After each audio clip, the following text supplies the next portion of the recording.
আমরা এমন একটা দেশের দিকে যাচ্ছি যেখানে আপনি চাঁদাবাজকে চাঁদাবাজ বলতে পারবেন না। চাঁদাবাজকে চাঁদাবাজ বললে আপনার বিরুদ্ধে মামলা দেওয়া হবে। সেই পুরনো কায়দা, সেই পুরনো সিস্টেম। কিন্তু তারা ভুলে গিয়েছে এই প্রজন্মের সাথে সেই পুরনো কায়দায় আচরণ করে লাভ নাই।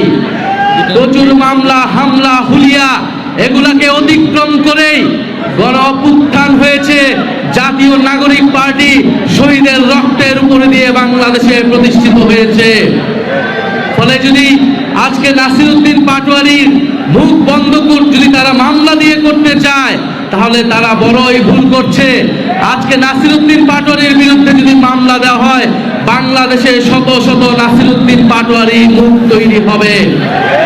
পুরো বাংলাদেশ চাঁদাবাজদের বিরুদ্ধে রুখে দাঁড়াবে, রাজপথে দাঁড়িয়ে যাবে এবং পুরো বাংলাদেশের তরুণ ভোটাররা, পুরো বাংলাদেশের সাধারণ মানুষ হ্যাঁ ভোটের পক্ষে ভোট দিয়েছে, সংস্কারের পক্ষে ভোট দিয়েছে। কিন্তু তারা সংস্কার বাস্তবায়ন না করার নানা ধরনের ফোন দিয়ে এই সরকার আসছে। তারা গণভোটের বৈধতাকে আদালতে নিয়ে যেয়ে প্রশ্নবদ্ধ করছে আদালতকেও এবং গণভোটকেও। আমরা আর অপেক্ষা করছি, যদি 12 তারিখ অধিবেশনে সংস্কার পরিষদ গঠিত না হয়, যদি সংস্কারের জন্য উদ্যোগ গ্রহণ না করা হয়, আপনারা আমরা যারা হ্যাঁ ভোট দিয়েছি, নিজেদের ভোটাধিকার, নিজেদের অধিকার রক্ষার জন্য আমাদেরকে আবারও রাস্তায় নামতে হবে। সেটার জন্য আপনারা প্রস্তুত থাকবেন ইনশাআল্লাহ।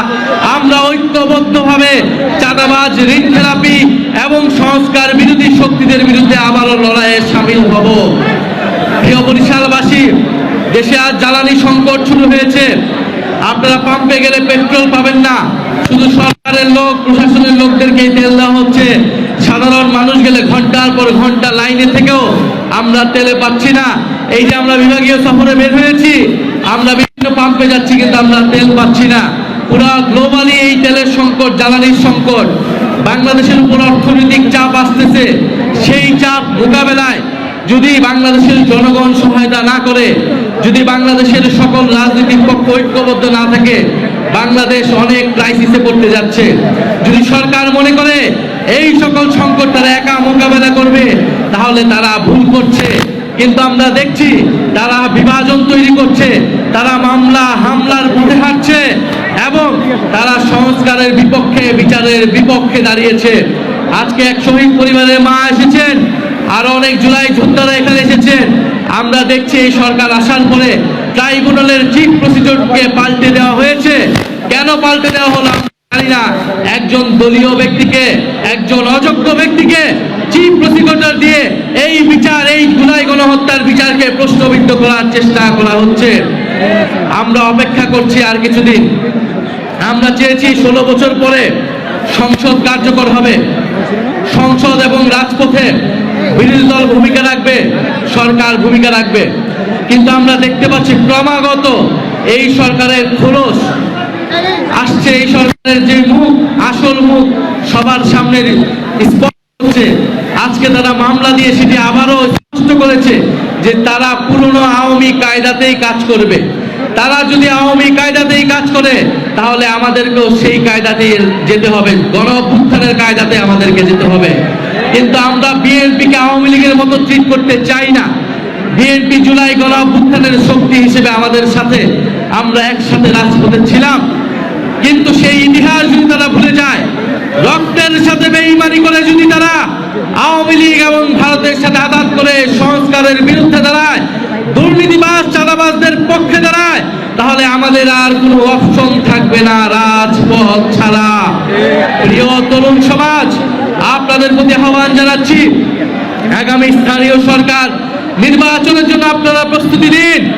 জাতীয় নির্বাচনে যে কারচুপি হয়েছে, স্থানীয় সরকার নির্বাচনে আমরা সেই কারচুপি হতে দেব না।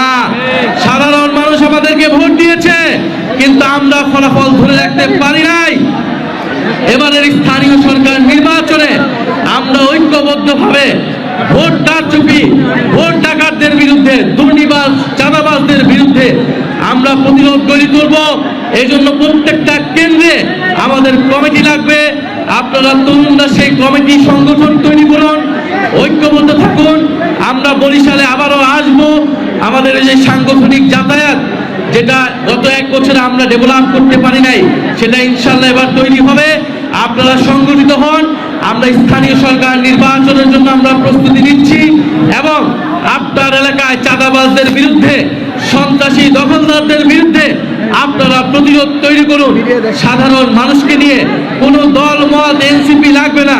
আপনারা নাসিরউদ্দিন পাটোয়ারির পথ ধরে সারা বাংলাদেশে এবং সারা বরিশালে চাঁদাবাজদের বিরুদ্ধে প্রতিরোধ তৈরি করুন। সাধারণ মানুষের পাশে দাঁড়ান, লাঠি হাতে নিয়ে থাকুন। যেই দোকানে চাঁদা দিতে আসবে, দোকানদার সহ